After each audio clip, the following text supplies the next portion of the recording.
नमस्कार, आप देख रहे हैं जे न्यूज़ और मैं हूं आपके साथ प्रियांशी। रामनगर में एक खास कार्यक्रम के दौरान मध्य प्रदेश की पूर्व मुख्यमंत्री और हिंदुत्ववादी नेता उमा भारती ने उत्तराखंड को लेकर अपने दिल की बात कही। रामनगर पहुंचने पर बीजेपी कार्यकर्ता ने उनका जोरदार स्वागत किया। इस दौरान पूर्व नगर अध्यक्ष मदन जोशी सहित कई नेताओं और कार्यकर्ताओं ने पुष्प वर्षा कर उनका अभिनंदन किया। अपने संबोधन में उमा भारती ने कहा कि उत्तराखंड उनके दिल में बसता है। उन्होंने कहा कि अगर उन्होंने पिछले जन्म में और पुण्य किए होते तो उनका जन्म इस पवित्र भूमि पर होता। उन्होंने उत्तराखंड को भारत का सबसे पवित्र स्थल बताया और हिमालय व यहाँ के अन्य तीर्थ स्थलों की महत्ता पर जोर दिया। उमा भारती ने देश की सुरक्षा और जनसंख्या संतुलन जैसे मुद्दों पर भी अपनी चिंता जाहिर की। उन्होंने कहा कि जिन राज्यों में पहले समस्याएं थी वहां अब बीजेपी सरकार बनने के बाद स्थिति में सुधार हुआ है। साथ ही उन्होंने कहा कि प्रधानमंत्री नरेंद्र मोदी के नेतृत्व में केंद्र सरकार हर चुनौती का सामना करने के लिए तैयार है। उन्होंने यह भी कहा कि उत्तराखंड की रक्षा स्वयं भगवान बद्रीनाथ करते हैं, लेकिन इसके बावजूद लोगों को सतर्क रहना जरूरी है।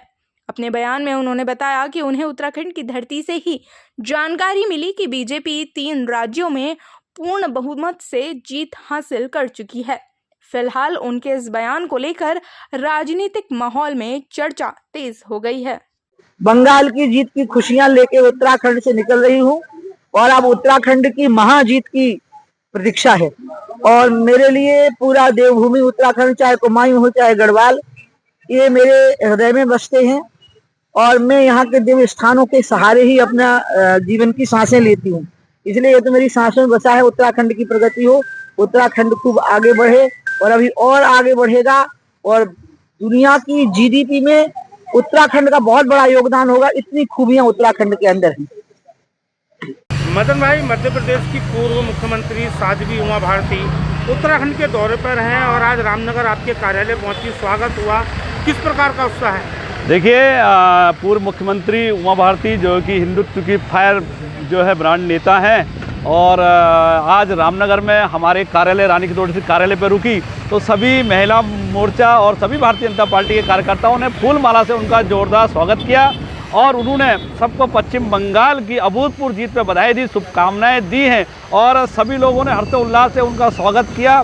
और यूं ही उन्हें साध्वी नहीं कहा जाता है, लगातार वो इस देश में उन्होंने संघर्ष किया हिंदुत्व को जिंदा रखने के लिए। तो माननीय हमारे यशस्वी प्रधानमंत्री मोदी जी, अमित शाह जी, मुख्यमंत्री जी, सबका धन्यवाद उन्होंने यहाँ पर किया।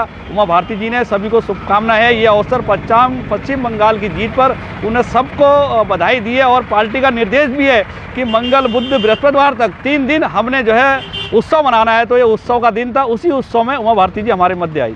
आपको बता दें कि मध्य प्रदेश की पूर्व मुख्यमंत्री और पूर्व केंद्रीय मंत्री साध्वी उमा भारती उत्तराखंड के दौरे पर हैं, जिसके बाद वो रामनगर पहुंची। बुधवार को रामनगर पहुंचने पर भाजपा के पूर्व नगर मंडल अध्यक्ष मदन जोशी के कार्यालय पर कार्यकर्ताओं ने पूरी उत्साह के साथ उन पर जहां एक और पुष्प वर्षा की तो वहीं माल्यार्पण कर उनका स्वागत और अभिनंदन किया। तो वहीं मध्य प्रदेश की पूर्व मुख्यमंत्री उमा भारती ने पश्चिम बंगाल की ऐतिहासिक जीत पर सभी को बधाई दी और उन्होंने कहा है कि पश्चिम बंगाल की ऐतिहासिक जीत का संदेश लेकर वो वापस रवाना हो रही हैं और उन्होंने कहा है कि देवभूमि उत्तराखंड उनकी रग रग में बसा हुआ है। लगातार अध्यात्म की और हिंदू राष्ट्र को जागृत करने के लिए उन्होंने कहा पूरा जीवन उनका जो है न्योछावर है। तो वहीं उन्होंने कहा है कि उत्तराखंड जहाँ एक और देवभूमि है और देवताओं का यहाँ वास है, तो निश्चित तौर पर उन्होंने कहा है कि उत्तराखंड उनकी रगों में बसा हुआ। और उन्होंने कहा कि आने वाले 2027 के जो और राज्यों में विधानसभा चुनाव में मुख्य रूप से उन्होंने कहा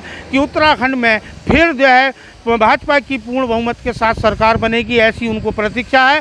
प्रतीक्षा ही नहीं, उन्होंने कहा कि जनता का विश्वास आज कमल के फूल के साथ है। तो वहीं भाजपा के पूर्व नगर मंडल अध्यक्ष मदन जोशी ने कहा है कि पश्चिम बंगाल की ऐतिहासिक जीत को लेकर पूरे देश में उत्साह का माहौल है, जिसको लेकर आज मध्य प्रदेश की पूर्व मुख्यमंत्री उमा भारती उनके बीच पहुंची तो कार्यकर्ताओं में एक नई ऊर्जा जागृत हुई है। और उन्होंने कहा है कि जिस प्रकार उनका संदेश है कि आने वाले 2027 के विधानसभा चुनाव में उत्तराखंड में जो है तीसरी बार भाजपा की सरकार बनेगी। ऐसा उन्होंने जो संकल्प लिया है, तो उन्होंने कहा कि निश्चित तौर पर उनकी ऊर्जा और उनका मार्गदर्शन कार्यकर्ताओं को मिला है और निश्चित तौर पर उत्तराखंड की जनता 2027 में एक बार फिर भाजपा की सरकार को सत्ता सौंपेगी। रामनगर से राजीव अग्रवाल के साथ कैमरामैन बंटी अरोड़ा, जे न्यूज़। फिलहाल इस खास खबर में बस इतना ही। बाकी की तमाम खबरों के लिए बने रहिए जे न्यूज़ के साथ।